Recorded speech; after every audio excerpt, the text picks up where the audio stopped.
So here we are again, and we've decided, in our wisdom, to talk about circadian rhythms, which a lot of people don't actually have a clue what they are, what they're for, and that they have them. Which, when it comes to the body and the mind and everything else in between, isn't really surprising because we tend not to pay attention to these things until they start to hurt. So, before we go any further, let's introduce everybody, or let them introduce themselves, because they're much better at it than I am. So, Chris, let's go with you. Hello, everyone. My name is Chris. I am a health kinesiologist and I am based in London. Mary.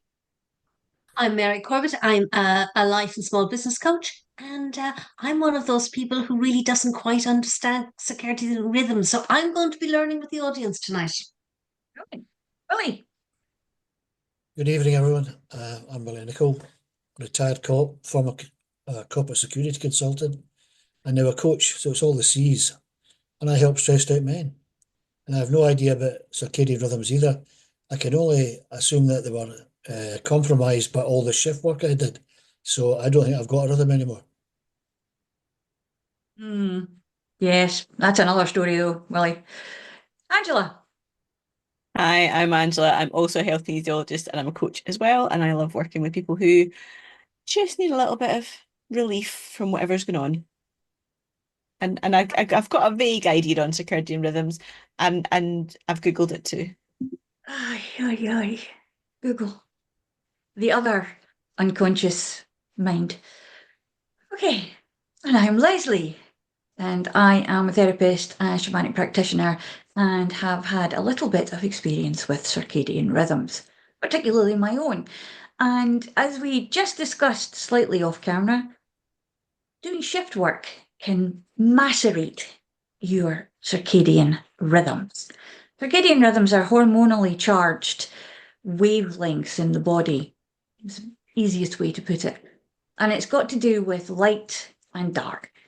And the melatonin factor comes into it too.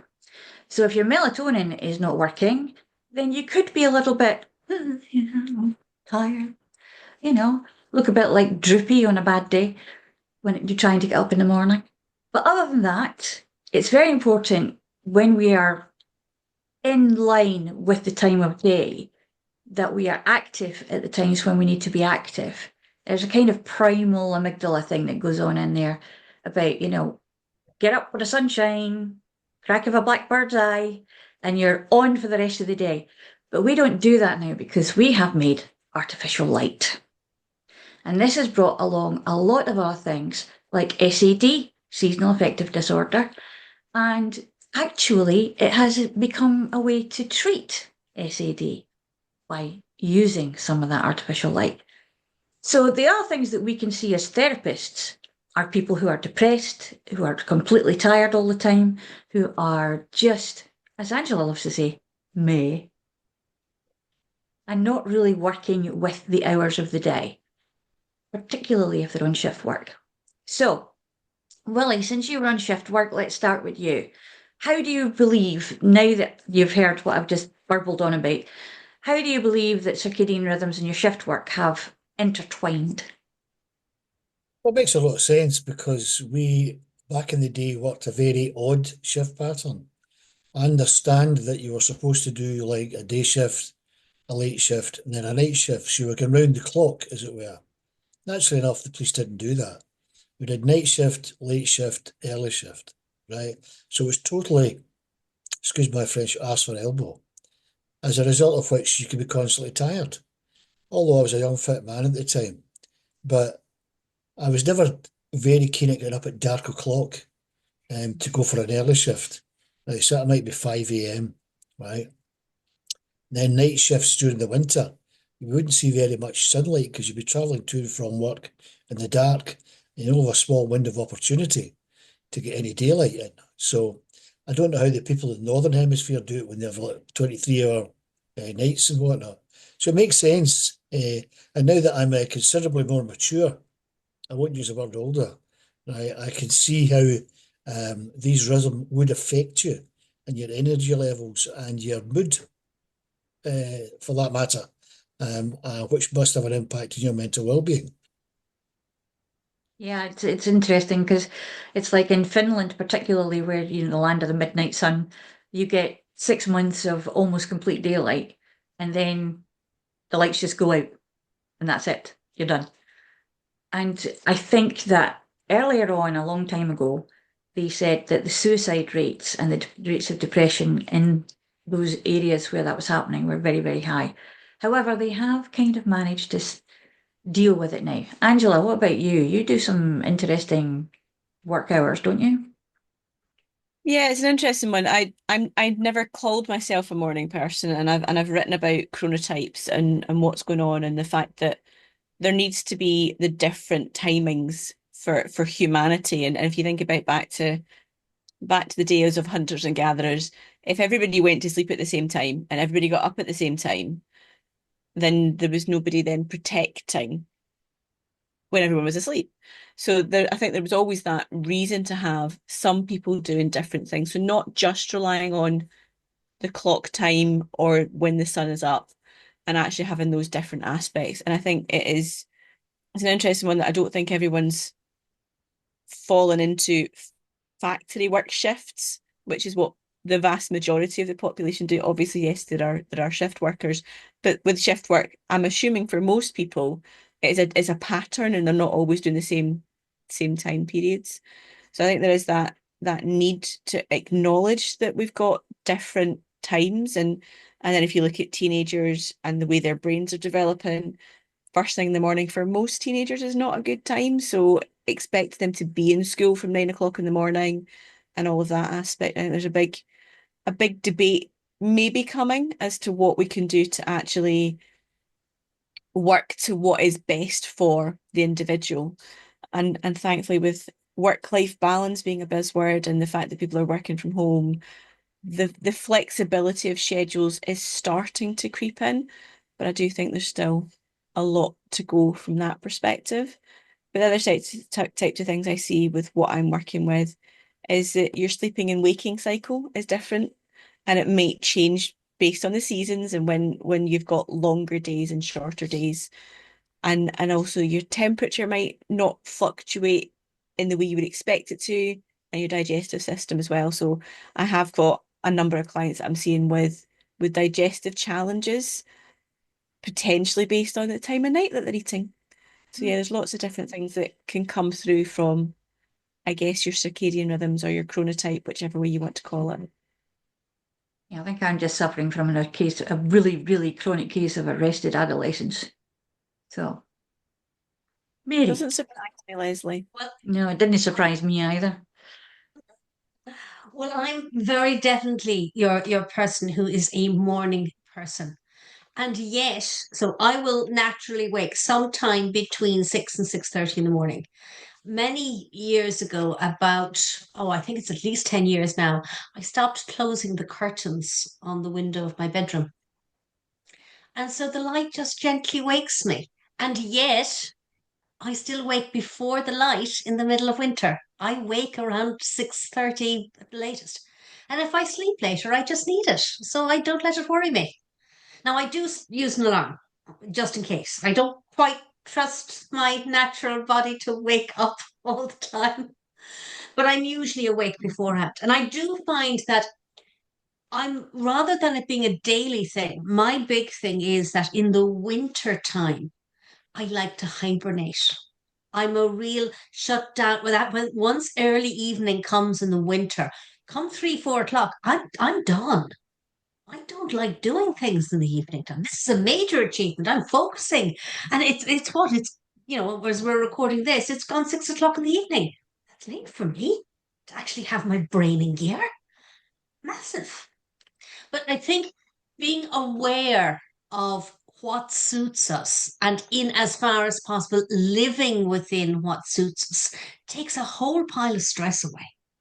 If we are fortunate, and I do feel very grateful and very blessed that I can pick and choose my times of working.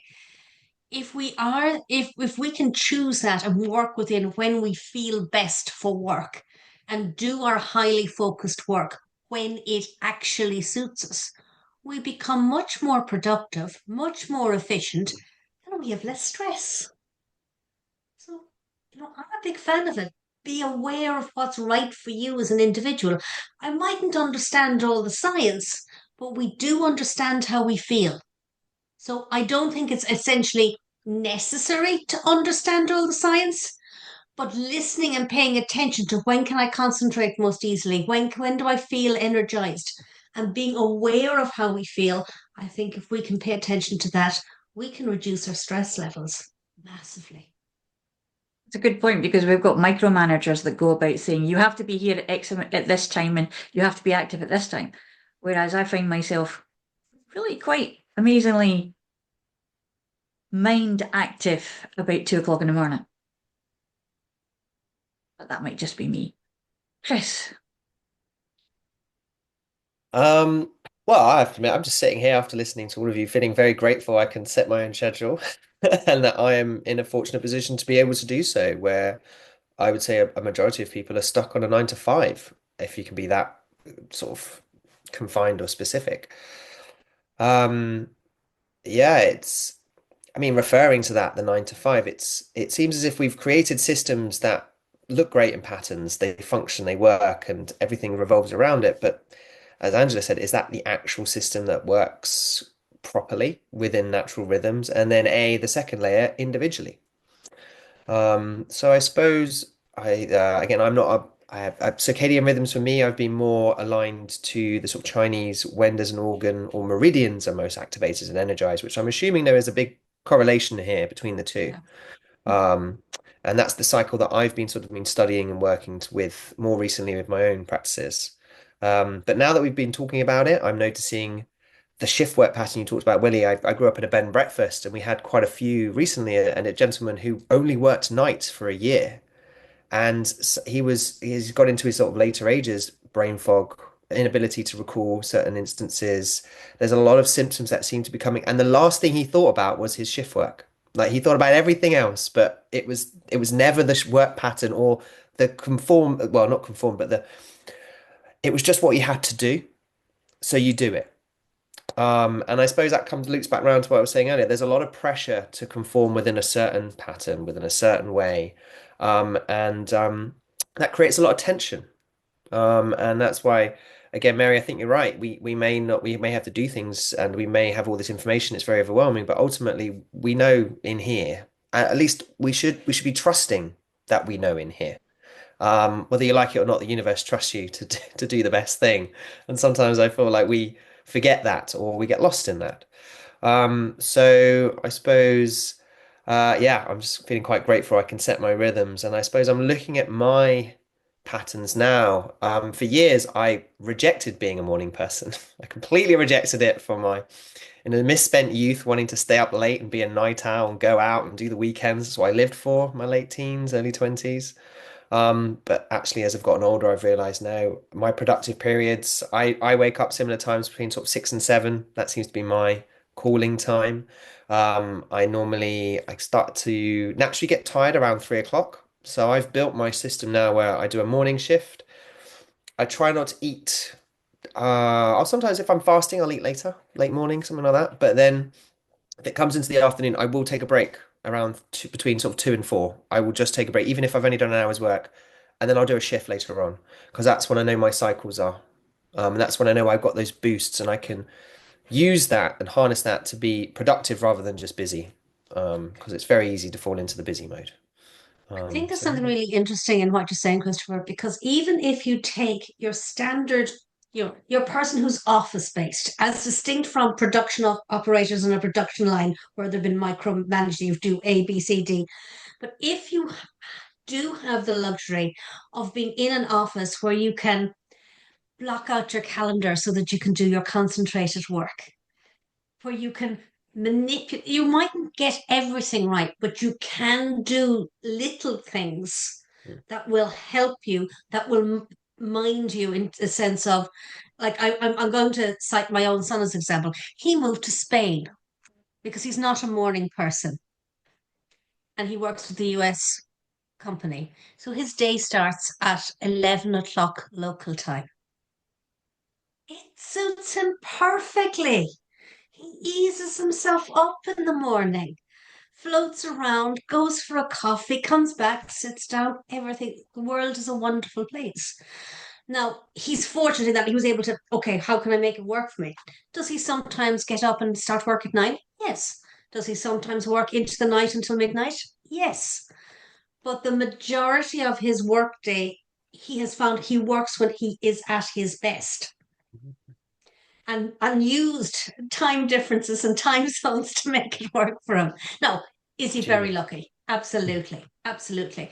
But I think even within, the local office with the local team, blocking out your calendar, if you can do that at all to allow you to do some efficient things when you're at your peak performance, allows you to be much more efficient, and then you can chill. You're not stressing so much. So I think there is scope, but people have to get maybe a little clever about how they do it. I think through COVID, that kind of started to come along a little bit. Yeah, and of course hugely. The Spanish do have the interesting split shift siesta part, because it's too hot where they are to be up and sitting in an office or trying to go anywhere in the middle of the day. So they just go to sleep in a nice air conditioned room somewhere. And then they get up and they don't eat until about 10 o'clock at night or something. So because they just move it along a little bit. The 24-hour thing is just shifted along slightly. Shift work though, I'm with Willie Shift on work that is one. challenging. When I was a vet nurse, and nurses particularly, I mean the vets are bad enough when they're on call, but when it's different vets on call and you're the same nurse getting called up at at the drop of a hat, you don't actually have a night shift or a day shift, you just have a shift. And it's particularly good as well when you're looking at times when, I mean, even now, I can hear next door's phone ring in the middle of the night and I'm like, hello, what's going on? Emergency, right? And it's just this kind of conditioning. It's almost Pavlovian in its way. But we tend to get to a stage where we get a homeostasis in our bodies, in our minds, and our brains that says, this is what is expected of you. This is what we will do. And I was looking at Spencer Matthews doing the ultra marathons in the desert. He did like 30 of them in 30 days or something like that. And he wasn't allowed to come off the sand in the desert. And he was saying it, but he didn't realize what he was totally saying. But he said it's like your body just gets to know that it's going to have to cover that distance, and you get up and you do it. But of course, the nights in the desert are extremely dark and the days are extremely light and hot. So his circadian rhythms are probably still in there. So coming back from that is going to have been a shock to his system. So in order to get that back again, he's probably had to start moving his sleeping patterns around as well, so that he can get back into going to sleep again. And I think that, as you say, Chris, it's something that we should know, but we've been taught that we're not supposed to know that. We're just supposed to do what the industrial age has given us to do. And that's where the 7 o'clock shock came. Because in Georgian times, we used to go to bed, then get up at 1 o'clock in the morning, go down the pub if we wanted to, have a steak dinner, and then come back again, go to sleep, and then go back to work when the dawn came up. But we'd be sleeping, working throughout the day. So we have changed a lot. It comes down to, I think, human adaptability and our increasing knowledge. So back in the day when we lived in caves, there was no artificial light apart from probably fire. So circadian rhythms probably didn't really feature. And up until recently, I don't imagine many people thought about it. But you mentioned Spain, we mentioned Finland, and people adapt to the situation, whether it be the long nights, long days, the heat during the day. A lot of continentals have a siesta in the afternoon, which I think is a great idea. But up until recently, and I'm talking maybe the last 100 years or so, is you had to work. If that involved working at odd times of the day and night, that was just the way it was. You were expected to do it. And that became a norm. So that, okay, it's normal. And to try and get out the norm was difficult. I know a lot of people who like going to work 9 till 5. There's a certainty about it. There's a routine. There's a structure to that. I get up at this time. I catch the bus at that time. I go to work at that time. Yada yada yada. I finish at 5 o'clock on a Friday. Have the weekend to myself. It's all good. Now, whether that's normal, if you like, or used to be normal, but whether that's optimum is open to interpretation. I now am much more of a night owl. I very, very seldom go to bed before midnight. Sometimes 1 o'clock, 2 o'clock. And I don't go up till 10 o'clock, depending on what I've got to do. Right? And it works for me. So that's as Chris was saying, the beauty of if you like, self-employment is picking and choosing your times of industry, as it were. But that wasn't always the case. And I think that COVID and the working from home woke people up, if I could excuse the pun, to say, this is a much more pleasant way of doing things. And okay, I can get up at whatever time, switch on my computer, do what I have to do, go for a walk, come back. And as long as I get the allotted amount of work done within that period, it doesn't matter whether I'm sitting here in my gym jams or my computer or whatever. And I think people have become a lot more aware that this is a more optimal way of working, living, existing, being, where you have the freedom to listen to your body and listen to what's good for you and what's not good for you.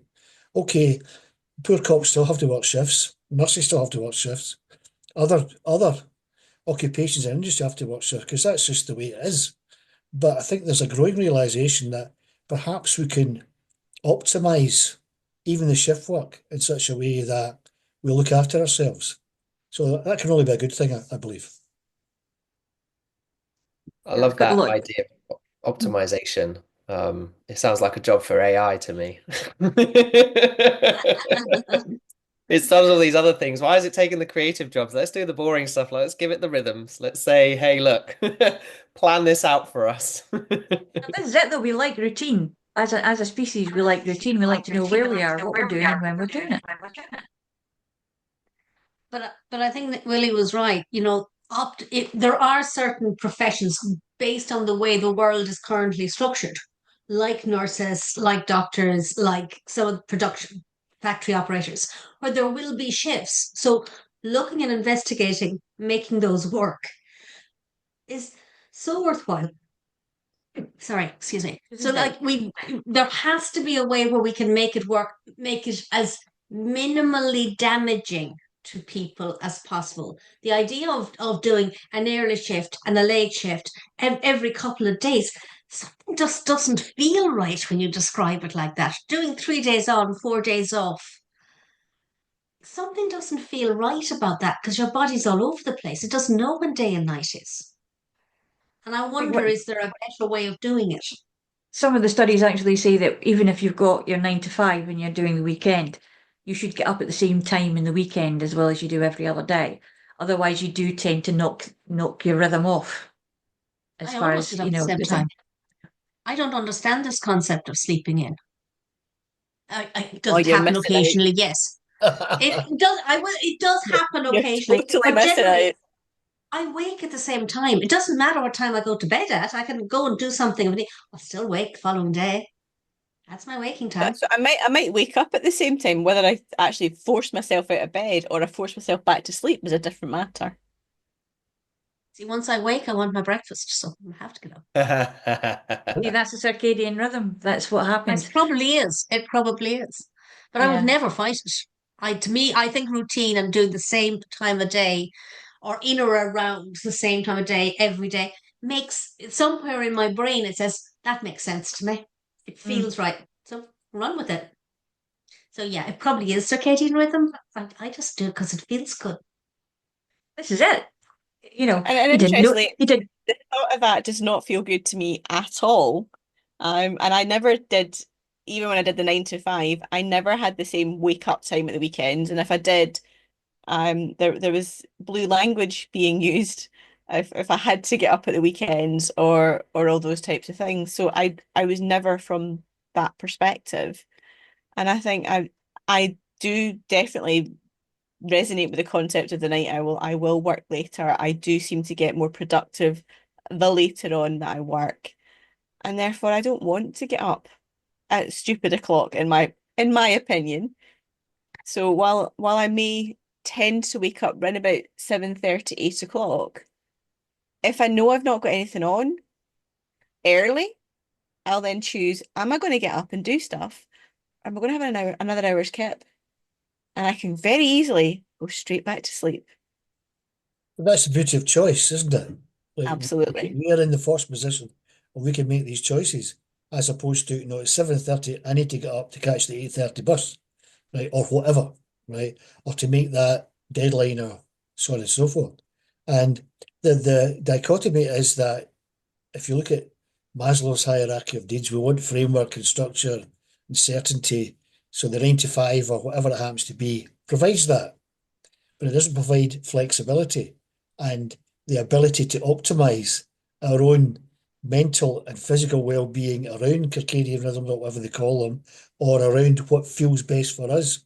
So there are restraints and restrictions on our freedom or flexibility to be as good as we can be to ourselves. Because even if it's not work, it could be children, it could be dogs, it could be next door neighbours, it could be the guy coming to wash your windows and wakes you up because he's come at dark o'clock, right? Another thing that really annoys me is we have a bin collection of bottles. So there's a bin full of bottles, right? And you put it out the night before and they come at 7:30 every time to empty the bin full of bottles. And I'm never awake at 7:30. But does it wake me up? Yes, it does. Does it piss me off? Yes, it does. Because every other bin collection is generally 4 o'clock in the afternoon. So structure and routine and stuff. They checked out where you are, Willie. That's what it is. They found you. They possibly did. But you think, yeah, Willie stays here. We'll go to his street first, right? Just to annoy him. Right? Saw him on that podcast. So having the flexibility we enjoy is a massive bonus, the freedom and so on. But not everyone has that luxury, if you like. So they have to fit in their circadian rhythms or whatever their optimum utilization of what they can do within the strictures of work, relationships, school runs, shopping, and all that other malarkey that life entails. So somebody said to me, you should get a diary, right, and you then blank out per day shopping, gym, dinner, blah, blah, blah, and then you work out what other time you've got available. I think, I think that's a wee bit too loose. So going with the flow, I think, is the way to do it. What feels good to you? What feels right? If you wake up at 7:30 in the morning, you force yourself to get up, and by the end of the week you're completely knackered, you think, well, maybe that's not what I should be doing. Conversely, if you stay up till dark o'clock, right, and the next day you can't do anything. So to me, it's a very personal thing, albeit with the restrictions and all the other things that are imposed upon us, or for that matter, we impose upon ourselves. Yeah, the other thing is the physical and mental illness situation that can cause circadian rhythm to go off the pot, and particularly chemotherapy, because it really goes in there and devastates your chemicals in your body and everything else that's going on. So in order to do that, in order to heal from that, we really need to sleep a lot more. So we have to have someone and this is another thing, it doesn't even have to be that particularly physical, that physicality of it, but being in the same house as someone who runs their circadian rhythm at blackbird's eye o'clock and someone else who is a night owl. It's like passing ships in the night. Sometimes you see them and sometimes you don't, but a lot of the time you're hearing them when you're trying to sleep or they're trying to go around. And have you ever noticed that when people are trying to be quiet, they're the noisiest ever? I wonder if that's just your husband, Leslie. Oh, good. No. I don't think so. No, I don't think so. No. Well, listen, I can get out of this house at 5 o'clock in the morning. He's still asleep, and he doesn't even know I've gone. He gets That's up at because half you're past. still stomping around in your normal route. You weren't trying to be quiet, right? Yeah. There's a very old joke about that, but it's not PC anymore, so I can't say it. I grew up in a bed and breakfast, and I can tell you now that people stamp like elephants up those stairs, Mm. night and day. I don't know what it is. Some of them are just boom, boom, boom. It's And this loud. is it though. When we talking about COVID as well, that really totally bummed circadian rhythms for people at the beginning, particularly because people were getting burnt out just doing Zoom meeting after Zoom meeting after Zoom meeting all day, every day. Because suddenly that was the work schedule. That was the thing we had to do. The trouble was a lot of us were doing it intercontinentally as well. So Mm. different time frames and different, and you're like, I will put okay. a caveat on that in that not everyone only discovered Zoom calls or video conferences once COVID hit.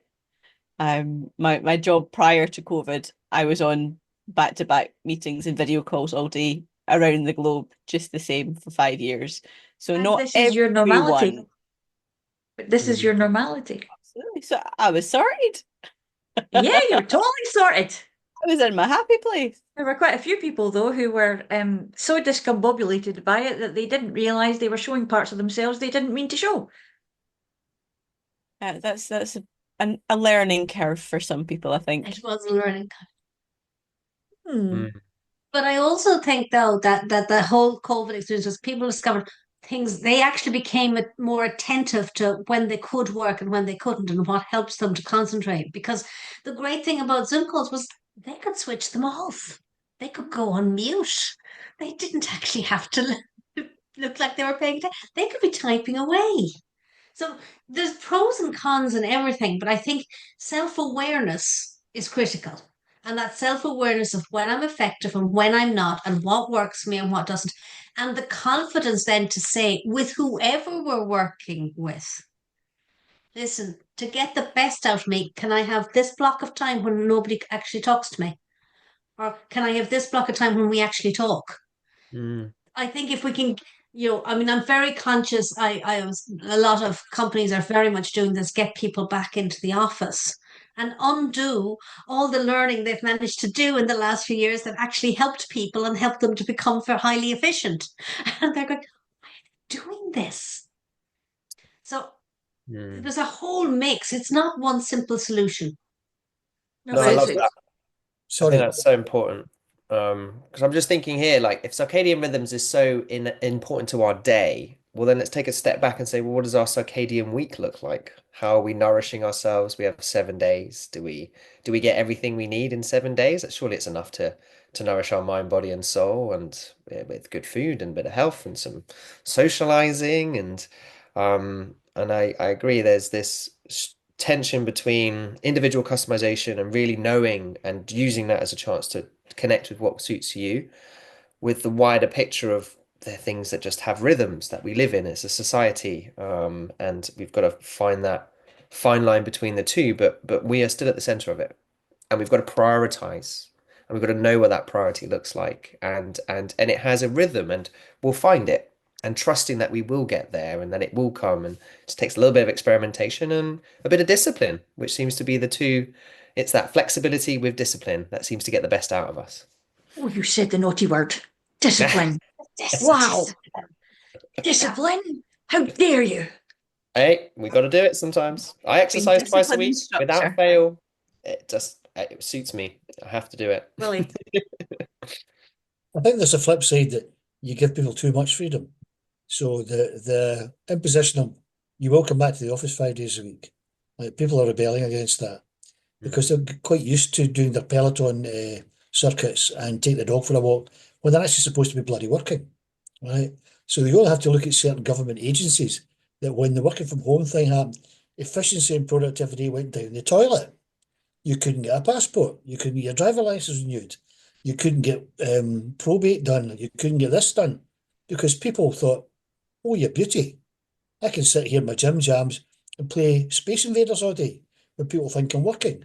And my cynicism is such that I think people took the piss, excuse my French, right? And thought, yeah, freedom to do nothing. This is great. And I still get paid for it. So there is a balance here, I think, between, yeah, do your work, taking care of your mental and physical well-being, looking after your circadian rhythms, but actually, earning a crust properly. And I've been in the receiving end trying to get things done when you put in hold for 2 hours. And then somebody comes and says, "Can I help you?" You hear the dog barking and the children crying. They're working from home. No, I'm not. Well, you've got kids and dogs at work then. No, won't do. So I work hard. I expect everyone else to work hard within reason. And particularly as a taxpayer, when the government agencies are not fulfilling their remit. And anyway, that's a moan from an old codger, but there has to be a happy medium. Look after yourself, actually do what you're supposed to do. And I think people have taken advantage of, or some people have taken advantage of that. Just as an aside, there are other bikes available.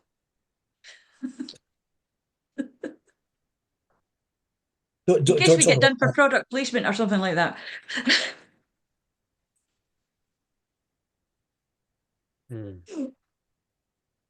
So yeah, there are flip sides and everything, and human nature will out whether or not. However, we are so used to allowing everything else to kind of fall into place and fall where it may, that we're not recognizing patterns.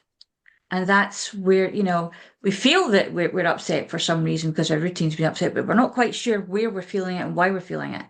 And actually, the fact is that our balance is being disrupted, and we're not having recovery periods. We were talking about hibernation earlier, and even bears who hibernate all winter, they're not asleep all winter. They actually get up and move around and kind of have a kind of, that's that semi-trance thing when you're trying to find the toilet in the middle of the night and you're not quite sure where it is anymore. And for some men, that can be a big problem. But it's one of those things that we're kind of half awake, but not really awake, but we can still function to an extent. And that's when our circadian rhythm is right at the lowest point, because we're in that kind of dwam, the mid state of a trance. We're between one state of awareness and another. So that can be hormonal. It can be melatonin that's not working. It could be that we've eaten something like curry late at night and had a couple of beers. I know myself that if I have a glass of wine at night, that's me. I can't do that on a Friday when I have to go up at 5 o'clock in the morning. One glass of wine and I'm like, hello, I am the Eastern Bunny teacher. Going for it. And I finally go to sleep at 4 o'clock in the morning and I'm up at 5. So I can't do it. I don't know how that works anymore. It's learning what is right for you. Yeah. Learning what works, learning what doesn't work, and actually paying attention. Yeah. And so many of us sleepwalk through life that we don't actually listen to our systems. We don't notice when, but you know what, that sixth pint just put me over the point of no return, or half a glass of wine is too much for me, whatever it might be. If you're not listening to your system and you're not listening to your body, that's when you then start to have challenges. But I don't think we're encouraged to listen. I mean, yes, we'll be there telling every one of our clients to listen and to be self-aware, but how many times do clients come into us and they've minimal levels of self-awareness as to how they're reacting to situations and how their body is reacting to any situation. They might be able to say, oh, I'm stressed. But if you ask them to describe, well, how does it present in your body? It's just stress. It's just stress. Well, Stress. I just feel like that. No, it's stress. I'm really busy and I'm under pressure, so it has to be stress, whether it actually is or not. I learned a brilliant word recently. What?